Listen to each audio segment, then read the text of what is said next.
Hi, we're going to go over another section of chapter 33 today, and we're starting on page 447. So we're going to start with instrument transfer in that section. So we're talking about four-handed dentistry, and that is based on the concept that a skilled chairside dental assistant is seated across from the dentist. So the key term that describes the focus of four-handed dentistry is teamwork. So remember, when you're working as a team with four-handed dentistry, it is the dental assistant and the operator that is working together. And when you are working with the dentist, you're going to be working in the transfer zone where you're exchanging the instruments. So the dentist is going to be relying on you as a clinical assistant to have everything ready that they need to transfer to their hands. They're not going to be looking up from the mouth to look for the instrument or look for a material. They're going to expect you to be passing it to them in the position that it's going to be used. So the working end towards the mouth. So if it's a double-ended instrument, you're going to be expected to know which end of the instrument is going towards the mouth so that you can hand it to the dentist in that position. So it's going to be important for you to be studying your instruments and knowing which end, like if it's a smaller end that they're going to be packing and working with, or if they're going to be using the larger end of the instrument. So this requires coordination, communication, and practice between you and the dentist. You might not know these things when you first start working with the dentist, but you will learn these things as you become accustomed to working with that operator.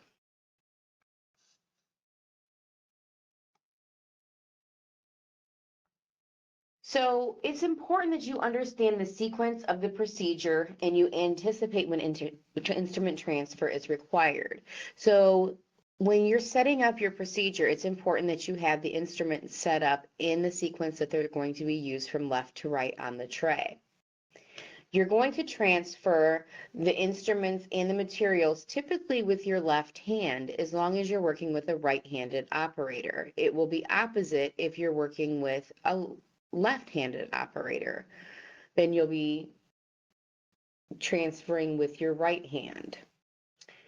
So you do need to know and need to practice with both hands depending on which hand your operator it works dominantly with. When you're transferring instruments, that should be accomplished with minimum motion, involving only your fingers, wrists, and elbows, so a class 3 motion. Your instruments, remember, like I said, they're transferred in the position of use. So the end that is going to be put into the mouth should be towards the mouth when you transfer that instrument to the operator or to your doctor. You need to put that firmly in the dentist's hand. So you're not just going to hold that instrument out and wait for them to grab the instrument. You're going to place that instrument into the dentist's hand and make sure that they know that that instrument is there. Because like I said earlier, they're not going to be looking around for these instruments. Oftentimes they have loops on, which are heavy glasses that have microscopes on them. And once they get them set to where they're looking, they're not going to be moving and swinging their head around because those loops are heavy.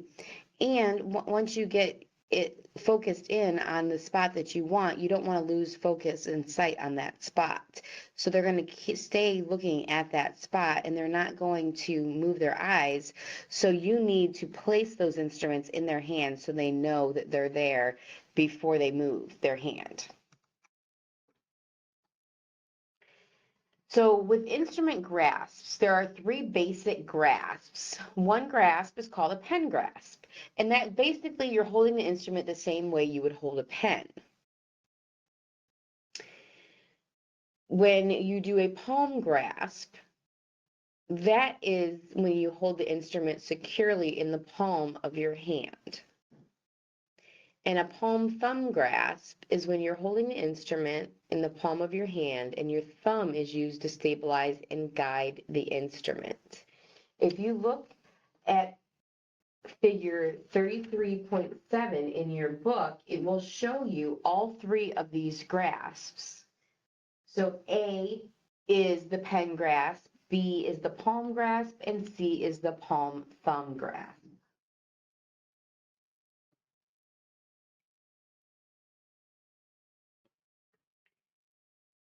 For your transfer technique, you use a specific single-handed transfer technique for efficiency. So you need to apply this to hand instruments, dental handpieces, and air water syringes. When you're passing these instruments, you're going to do it single-handedly to the operator. So if transfer of dental instruments is done with your left hand, what is the function of your right hand? So your right hand is kept free to provide suction and ready the next materials and instruments. So you're going to be very busy and multitasking while you're assisting. So you need to keep your mind clear and on the task at hand. When instruments are being transferred, remember the working end or the position of use is pointed toward the mandibular area or toward the maxillary area that they are being used on. So if your operator is right-handed, you're going to use your left hand to transfer your instruments and your right hand for suction and mixing materials and readying the next materials and instruments. If they're right-handed, then you'll use, or I'm sorry, if they're left-handed, then you'll use your right hand to pass your instruments and your left hand to mix your materials and ready your next instruments. So there are some variations in instrument transfer. So with variations in instrument transfer, that's because of instrument design. So like with cotton pliers, because they have a hinge on them, you may pass them differently. There is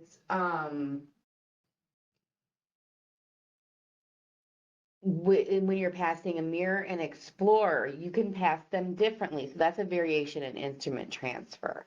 So with the mirror and explorer, they are the only two instruments that can be passed at the same time. Any other time, you will only be passing one instrument by itself. With the mirror and explorer, you can pass them together, and it can be done differently. So it can be done as they are passed together as one unit over to the operator, or the operator could put one hand on each side of the patient's face, and you could pass the mirror to their dominant hand or to their less dominant hand, and the explorer to their dominant hand. So if they're right-handed, the explorer would go to their right hand, the mirror would go to their left hand. That way, they are able to go right into the patient's mouth with the mirror and explorer. So it will be up to the provider how they want you to transfer these instruments. So you could do a single or a two-handed exchange. If it's a two-handed exchange, that is when you are placing the mirror in one hand and the explorer in the other hand. When the dentist wants you to make that exchange, they will place one hand on each side of the patient's mouth, and that is the sign for the two-handed exchange. If you have an instrument with a hinge, you're going to do a different type of grasp, and you're going to do a palm grasp. So a palm grasp is what you do with instruments with hinges so that you don't pinch yourself with the hinges. If you have expanded function privileges after you get out of school and you take certifications to get expanded functions, this refers to specific intraoral procedures or part of a procedure that can be performed by a clinical dental assistant that may have been delegated by the dentist. So something advanced that you're allowed to do because of the credential that you have. The advantage to this is that it increases productivity in the office. There's less stress on the dentist. More patients can be seen. Each team member can focus on specific tasks, and you have increased job satisfaction. You can work more independently. You can do things by yourself. You feel more accomplished because you can do things on your own. So there are some accredited programs that you can take in your state, but you always want to be sure that they are approved by the state board before you take these programs. With dental supervision, there is something called direct and indirect supervision. So with direct supervision, the dentist must be in the same treatment area as the EFTA or dental assistant for the assistant to perform the function. For indirect supervision, they must be in the same dental office area, but not necessarily present in the same treatment room. So direct supervision, think of them, they have to directly be in the same room, directly with them.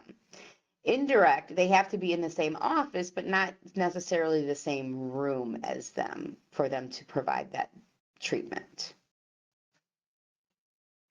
So the State Dental Practice Act for each state dictates whether the expanded function must be directly or indirectly supervised by the dentist. It is not up to the dentist, it is not up to the assistant, it is not up to the patient. It is up to the State Dental Practice Act. If you're working as an operator, you need to make sure that you are in the operator's chair and positioned as the operator so that you can see properly and that you're using proper ergonomics. That you have lit the oral cavity properly with the light, and that you need to be able to develop mirror skills in the oral cavity so that you have established a working position and established a preferred tooth to mirror position so that you know where the fulcrum is, that is how to stabilize the instrument using a finger, and knowledge of dental anatomy. You have to understand cavity preparations and adapting instrumentation and how to apply dental materials. So as an assistant carrying out an expanded function assumes the role of an operator. So you will not be doing this from this program. You would have to take an EFTA, Expanded Function Dental Assistant program to work as an operator. And that is something that this program does not cover. So you do need to remember that you are accountable for your skills and you must attain the knowledge and skill needed for an expanded function through mastery of course material and also by talking with the dentist in whom you practice. So again, you are not an EFTA through this program. You do not have those skills, but you can attain those skills after this program. And I do encourage you to do so.